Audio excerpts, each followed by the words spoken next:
And now we're having the hips, so I like to put them on the, see what they do on the ground, because also the forces on the horse comes ground up, so we want to move them from the ground up.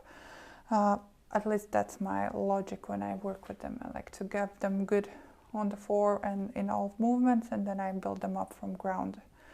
So what I like them to do, be on the knees, be mindful that if they have an operation or anything wrong with the knees, they will need something softer, or they might not be able to get into this position. That is, and then we might have to skip the step test altogether.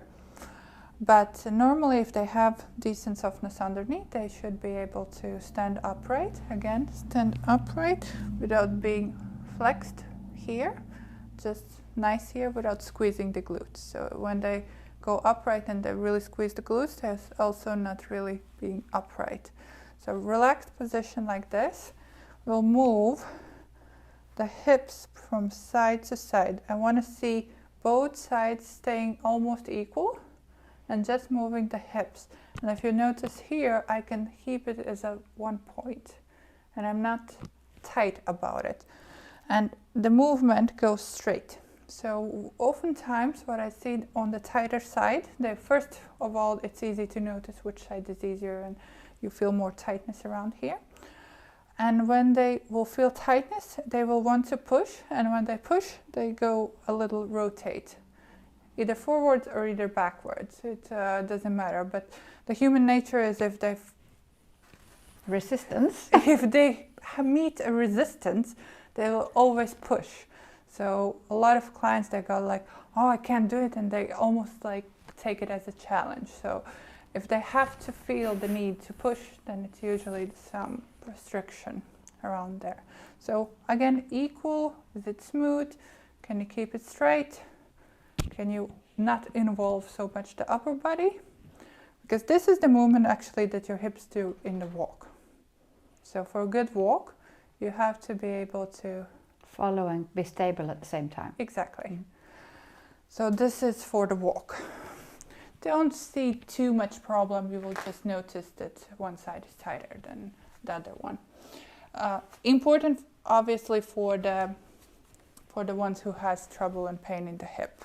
So the next one is just one leg forward. I usually keep it hip width apart, so I don't go too short here. So hip width apart, one leg is forward, and then I will ask them to move the pelvis over to the foot and then push back straight. So these ones are very nice. I use them also as an exercise at the beginning. They're very nice to get some movement in the hips, but it also gives the most information, what is happening there. Do they have to really tighten up this part, because this one has to stabilize now. So if they have trouble stabilizing, they will really grip and try to complain that the front is tight and maybe not so pleasant. They will also go a little bit wobbly. So we want to see that if they can keep the foot again nice and even and bring the hips over, load the foot, the knee actually reaches the front of the foot, and can they keep it straight? And again, the chest relaxed, come together, because oftentimes you'll see going then back and then again different separation between the lower part and upper part, or they start the movement often with the shoulder. Like for example, if they have to go forward, they will go with the shoulders, and backwards they will pull and join. So these are the ones who will also work on the horse a lot with the upper body. So too much upper body, not enough seat. So we want them to be almost programmed into start with the hips and the shoulders follows the movement instead of other way around. So we do both legs, we check what's the difference. You can ask yourself or notice, does it feel both equal? Can I have it straight? Is it like, which side is more difficult, which is easier? And if you would describe this as an exercise to help their hips and the control, Yeah, I mean, I love this as an exercise. Sometimes I would like raise a little bit this knee just to help a little bit keep the pelvis more even, because now it's a little bit offset.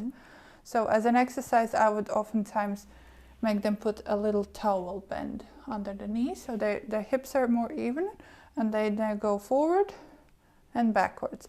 As for the test, this already shows the general idea, as you don't need anything, but as an exercise, I'll put the towel underneath and we do the same. So I ask them to bring the weight forward to the foot and then push the foot in and push yourself back. So that's the general instruction. Leave the chest Alone. alone. 10 times? I normally do 10 times each leg. That's plenty enough. Then we move. We do one leg, other leg, and then we move to this one. So we started out like this, and then we want to move a little bit out. The tricky part about this one is that you have to keep the hips and the chest facing forward. What we will like to do is turn, and then it's not much different than the previous one. So we want to keep it like this, and we want to see what happens when you have to bring the weight like in a sideways movement. So riders who will have trouble keeping them stable into lateral movement, oftentimes you'll see that they go like a seagrass. So the upper body, they sway. they sway in all kinds of direction, or they turn with time. They can't keep it.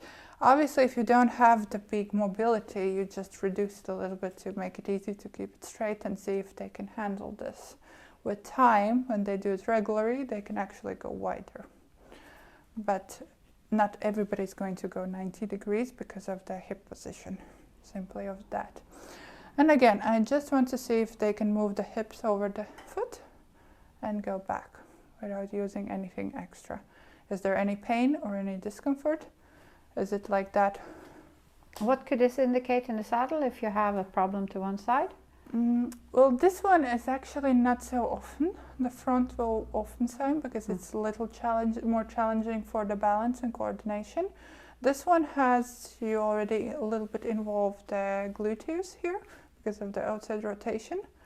So here, if I see like a big struggle in this one and very good at the front, that's something I want to explore, because that would not be like something that I generally find for most clients.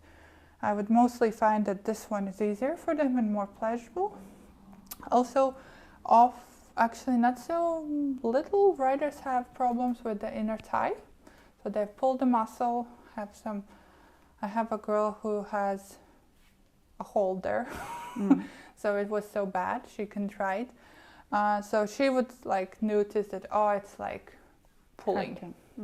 It's not really hurting, but it might be pulling. So that's something you want to explore in terms of exercises. You want to make it a little bit more mobile.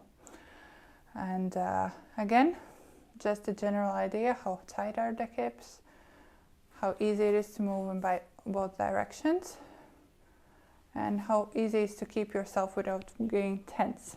So this is something that's it asks for more coordination from the hip. And the last one, who also gives me probably the most information when you have to do complex tasks, is this one. So you have 90 degrees here, almost 90 degrees here. And first you go on your underarm. So here, first thing we can notice is how we can load on the shoulder. So do they fall in? Do they go like really low here? Do they keep the hand like this? Because they can. Sometimes you even see like almost raised, so they can't have the full contact. I would like to see the arm nicely resting on the down. Maybe a little bit.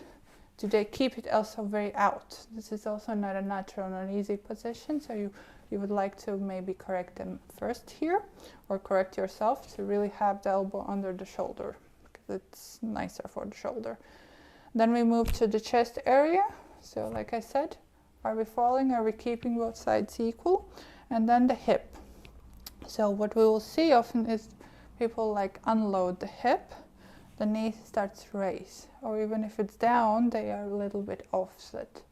So again, we want to Be straight. Exactly, straight and really be on that hip. If we can be in this position first, that's already a lot. And then we do a rotation. So we take the hand, go through, look back, and then up to the ceiling. And here we want to see if we can, where is the tightness, because you will either complain about tightness in the hip or they will complain over the back. So we'll see where the most tightness is. There are riders who really notice, oh, the hip is like pulling. So there's some work to do. And if it's the back, then there's also probably something to do. But you will feel one's tighter than another. It's just how much the discomfort is. Because it's quite noticeable if it's like really, it is there. They will say it immediately. What will they maybe discover when they're riding or feel when they're riding? If it's really tight on one side when they do this? Again, it would be basically the turnings. Because for me to turn with the horse, I have to be this diagonal here has to be mobile enough. So if it's restricting me doing this movement, then I might be having trouble turning to the left side in this case. So both hands here. Again, we want to notice what happens with the middle of the body. So we will often see they are really falling in and or keeping the hands very far. And then we will ask them to a little bit move them back to make it easier. And then I will ask them to bring the weight from the hip to both knees. So they have to lift the butt, basically up and down. And here we want to see that the sides are equal. When they lift, they will actually lift with the hip and the... Här lättare att se uppifrån. Nej? So you lift from the hips instead of just pulling the upper body. So the most likely thing they will do, they will release this arm to get up. And then we repeat. We have both elbows on the ground. We want to see what happens in the middle. This one is a bit hard. I use it as also as an exercise. Riders actually love it. They feel a lot more freer in the hips afterwards. So this is a favorite for most riders. And then we do the same on the other side, and we want to see how it looks. Can they really be on that hip? Can they maintain nice core? Go through, up. And how is the rotation? Is it easy or not? Do they feel the discomfort? And then both hands here. Lift and lower. So for me, this hip is actually more mobile. But I have trouble riding on the right, so it might be that this mobile is not like good thing for me. So it's too much, and it's hard for me to stay stable in the saddle. Again, what we find here, we focus only on the differences. So we just want to explore how different we are from one side to the other without going crazy about why we're that way. And then we try to see what we feel also in the riding. Is it easy on both sides? So body awareness is the first step, because if we're aware that there's a difference, oftentimes the body is starting to change already, so you don't even have to do too much with it.